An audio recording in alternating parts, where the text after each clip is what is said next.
लोकसभा चुनाव के रण में राजनीतिक पंडित बीएसपी को भले ही मजबूत दावेदार ना मान रहे हो, लेकिन मायावती के तेवर यह बताने के लिए काफी है कि वो अभी मैदान छोड़ने वाली नहीं बल्कि लड़ाई के अंतिम पड़ाव तक डटकर मुकाबला करने वाली है। लखनऊ में मायावती ने बीजेपी कांग्रेस के हिंदूवादी एजेंट पर सीधा प्रहार करते साथ ही इन दोनों के शासित राज्यों में दलितों पर अत्याचार के आरोप लगाए।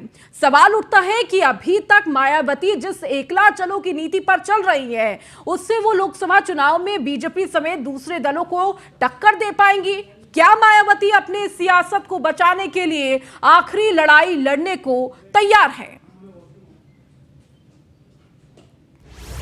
लोकसभा 2024 की लड़ाई क्या त्रिकोणीय मुकाबले पर आई?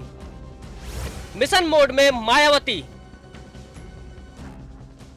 कभी यूपी की सियासत में टॉप नंबरों से पास होने वाली बीएसपी इन दोनों पासिंग मार्क्स तक के लिए जूझ रही है। 2007 के चुनाव को छोड़ दें तो उसके बाद पार्टी का ग्राफ लगातार नीचे गिरा है और हालत यह है कि कभी अपने दम पर बहुमत की सरकार चलाने वाली मायावती के पास विधानसभा में सिर्फ एक विधायक है।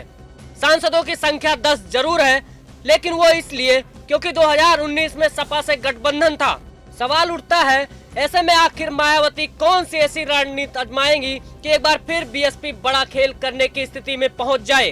हाल फिलहाल मायावती जिस तरह से मिशन मोड में काम कर रही हैं, उससे पार्टी कार्यकर्ता में उत्साह की लहर है।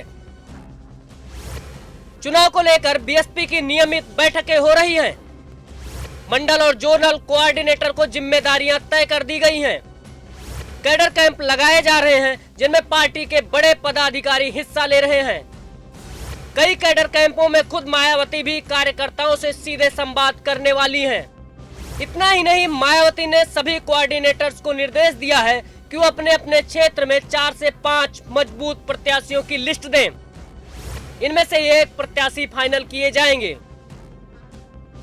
यानी हर कदम फूंक फूंक कर रख रही मायावती बीएसपी में बीते कई सालों में कार्यकर्ताओं से सीधे संवाद की परंपरा लगभग खत्म सी हो गई थी। ऐसे में बड़े नेताओं से कार्यकर्ताओं का सीधा संवाद न केवल कार्यकर्ताओं का मनोबल बढ़ाने वाला है, बल्कि जमीन से सीधे जुड़ने की कोशिश भी है। काशीराम की राजनीतिक रणनीति पर दोबारा चलकर मायावती अपनी खोई सियासी जमीन हासिल करने की कोशिश में है। यही वजह है कि एक बार फिर मायावती ने दलितों के मुद्दे को ठीक से उठाने की ठानी है, जिसके लिए मिशन मोड में न केवल उत्तर प्रदेश बल्कि कई दूसरे राज्यों में भी कैडर को सक्रिय करने की कोशिश शुरू हो गई है। इसके लिए मायावती ने अपने भतीजे को भी अहम जिम्मेदारी सौंपी है। मायावती ने भतीजे आकाश आनंद को 3 राज्यों के चुनाव का जिम्मा दिया है। इनमें मध्य प्रदेश, तेलंगाना और छत्तीसगढ़ के लिए उन्हें कोऑर्डिनेटर बनाया गया है। बीएसपी के रुख से ये साफ है कि वो न किसी से गठबंधन करने वाली है, न ही कमजोर या डमी प्रत्याशियों पर दांव लगाने वाली है।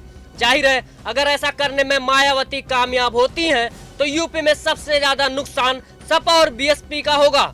इतना ही नहीं, अगर दलित मुस्लिम वोट बैंक के गठजोड़ को पहले की तरह अपने पाले में लाने में कामयाब होती हैं, तो सियासी नक्शा बदलने में देर नहीं लगेगी। लेकिन इसमें मायावती की राह उतनी आसान भी नहीं है।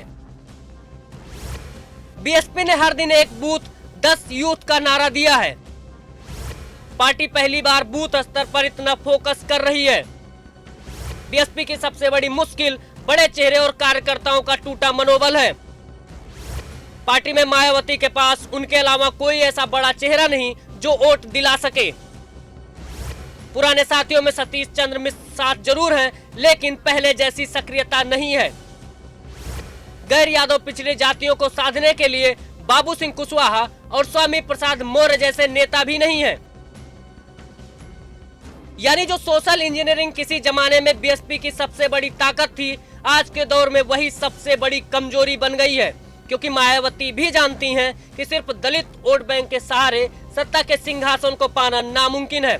शायद इसीलिए वो सर्व समाज की बात लगातार करती रही हैं। यूपी उत्तराखंड में लव जिहाद, धर्मांतरण और अवैध मजारों पर कार्रवाई को धर्म विशेष से जोड़कर मायावती ने यकीनन एक बड़ा सियासी कार्ड खेला है। मगर इसका असर क्या होगा, इसके लिए इंतजार करना होगा, क्योंकि इसमें कोई शक नहीं कि हाल फिलहाल मुस्लिम वोटर सपा छोड़कर कहीं जाने वाला नहीं है। फिर सवाल ये है कि माया के मिशन का भविष्य क्या है। Bureau report, news 1 India.